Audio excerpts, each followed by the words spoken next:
एक लड़की के चक्कर में लगे थे, उससे केवल हमने इतना कहा कि इतनी कमजोर हो गई हो, कुछ खाया कर। वो हमारा 50,000 रुपए खा गई। वसीम बरेलवी साहब का शेर याद आता है, इसी हिंदुस्तान के नाम आप आमंत्रित करना हेमंत को कि हादसों की जद में हैं तो क्या मुस्कुराना छोड़ दें, हादसों की जद में हैं तो क्या मुस्कुराना छोड़ दें, और जलजलों के खौफ से क्या घर बनाना छोड़ दें।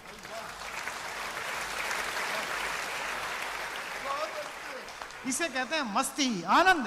इसी मस्ती के कवि को आमंत्रित कीजिए हेमंत पांडे के लिए एक बार जोरदार तालियां बजाइए। हेमंत पांडे इस मंच का पहला कवि हूं, ओपनिंग कर रहा हूं। एक बड़ी जिम्मेदारी मेरे कंधों पर है। पहली बार मैं बैंकॉक आया हूं और उससे बड़ी जिम्मेदारी आपके कंधे पर है। जब कोई मैच होता है, अगर ओपनर आउट हो जाता है तो पूरी टीम हार जाती है, इसलिए ओपनर को हिट करना आपकी जिम्मेदारी है। अच्छा। एक बार आप ताली बजा दीजिए तो मैं शुरू हो जाऊं। बहुत अच्छे। मैं उत्तर प्रदेश कानपुर का रहने वाला हूं। पूरे विश्व में कानपुर एक ऐसा शहर है जो आपको लगेगा अपने आप में अद्भुत है। पूरी दुनिया में कानपुर ऐसा शहर कहीं है ही नहीं। आप हिंदुस्तान तो जाते होंगे, हिंदुस्तान के ही हैं आप कभी बनारस उतरिए तो रेलवे स्टेशन पर लिखा होगा बनारस का पान आपका स्वागत करता है। कभी आप आगरा जाइए, आगरा उतरिए, वहां लिखा रहता है आगरा का पेठा आपका स्वागत करता है। कभी आप मेरे कानपुर आइए, रेलवे स्टेशन पर लिखा होगा रूपानी चप्पल आपका स्वागत करता है। मैं उसी कानपुर शहर का हूं सर।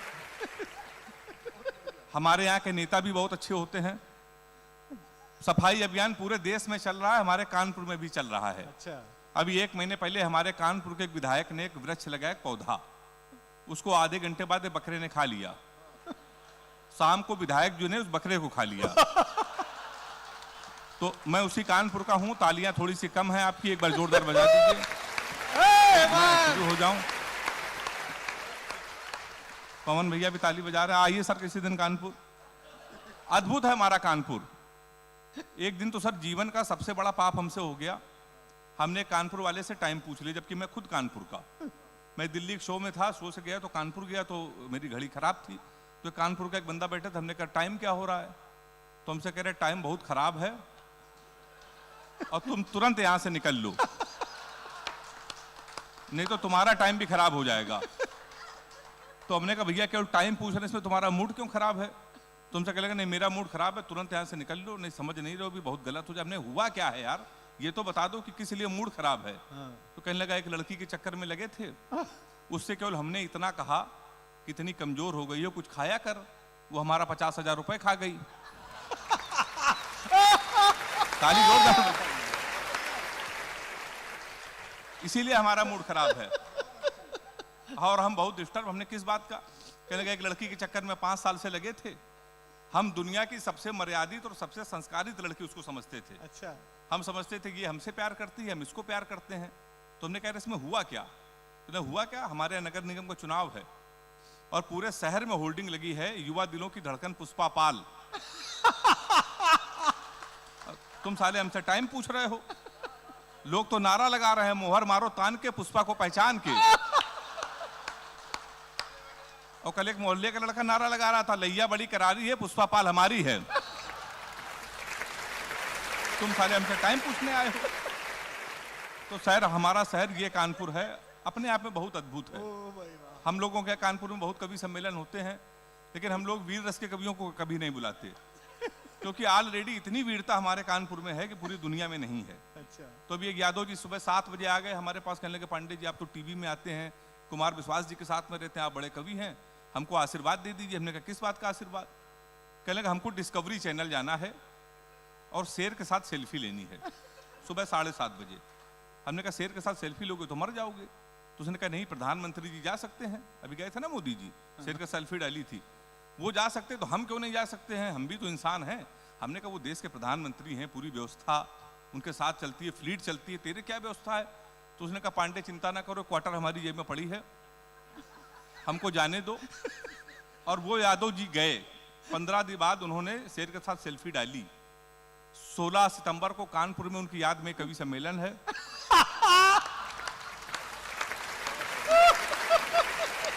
जिसमें आप सभी लोग आमंत्रित हैं, तो आप उसमें आ सकते हैं। तो हमारा ये कानपुर है, असल में हम लोग बहुत आत्मनिर्भर होते हैं। मोदी जी ने कहा ना आत्मनिर्भर बनो, आत्मनिर्भर बनो। तो अगर सबसे ज्यादा असर कहीं हुआ तो हमारे कानपुर में हुआ। हम लोग बहुत आत्मनिर्भर बन गए। मैं तो स्कूल में पढ़ाता हूँ, तो एक स्टूडेंट का फोन आया रात में 2 बजे प्रिंसिपल के पास। अच्छा। उसने कहा गुरुजी चिंता मत कीजिए, मोदी जी कहते थे आत्मनिर्भर बनो, तो हम बन गए। आपको हमारे भविष्य के लिए चिंता करने की कोई जरूरत नहीं। तो गुरुजी ने कहा एक तो तू रात में 2:30 बजे फोन कर रहा है, तूने ऐसा क्या शुरू कर दिया? तो उसने कहा गुरुजी आपके 5 साल के लड़के को हमने उठा लिया है, कल 10 लाख रुपए भिजवा देना, उसको हम निपटा देंगे। तो हमारे कानपुर में इस तरीके के लोग आत्मनिर्भर बन जाते हैं। तो आप समझ गए होंगे कानपुर के लोग बहुत अद्भुत होते हैं साहब। अभी नीरज चोपड़ा ने जब भाला फेंका ना, स्वर्ण पदक जीता, तो हमसे लोगों ने कहा, एक वीर रस के कवि ने कहा गुरु यही भाला हम पाकिस्तान में फेंक दें तो पाकिस्तान तो निपट जाएगा। तो हमने कहा नहीं, ये हिंदुस्तान की बेइज्जती है, भाला इतना बड़ा और पाकिस्तान इतना बड़ा। मैंने 4 लाइन से पाकिस्तान को निपटा दिया है। अच्छा। अगर वो लगे निपट गया हो तो दोनों हाथ उठा के ताली बजा के मुझे आशीर्वाद देना। पहले सुन लीजिए। हमने कहा कपड़े जिस पे टंगते हैं वो कीली फेंक के मारेंगे। अच्छा। कपड़े जिस पे टंगते हैं वो कीली फेंक के मारेंगे, कसी हुई ना मिल पाई तो ढीली फेंक के मारेंगे। जो भाला फेंका नीरज ने वो चीन की खातिर रखा है, पाकिस्तान तुमको तो हम तीली फेंक के मारेंगे। तो हम लोग पाकिस्तान को ऐसा ही निपटा देते हैं साहब। तो लोग हमसे कहते हैं, तुलना करते हैं, तुम्हारे उत्तर प्रदेश के लोग कितने नकारा हैं, स्वर्ण पदक नहीं जीत सकते। कोई हरियाणा के लोग स्वर्ण पदक जीतते हैं, पंजाब के लोग जीतते हैं। हमने कहा ऐसा नहीं है। असल में हरियाणा के लड़कों में, बच्चों में और यूपी के बच्चों में बहुत अंतर होता है। हरियाणा का लड़का सुबह 4 बजे जगता है, सबसे पहले वो जिम जाता है, जिम जाने के बाद आता है, फिर वो 2-4 घंटे वॉक करता है, 4-5 किलो फल खाता है, टाइम्स ऑफ इंडिया पढ़ता है, वो सो जाता है। शाम को 5-6 बजे फिर वो उठता है, फिर जिम जाता है, फिर वॉक करता है, फल खा के सो जाता है। हमारे उत्तर प्रदेश के लड़के सुबह 9:30 बजे सो के उठते हैं, वो भी तब जब उनका बाप उनको लतियाता है। उसके बाद वो सबसे पहले घर के नजदीक पुलिस चौकी जाता है और दरोगा के साथ एक सेल्फी लेता है, फेसबुक में पोस्ट करता है, नए चौकी इंचार्ज रामकिशोर कनौजिया भाई साहब का सानिध्य प्राप्त हुआ।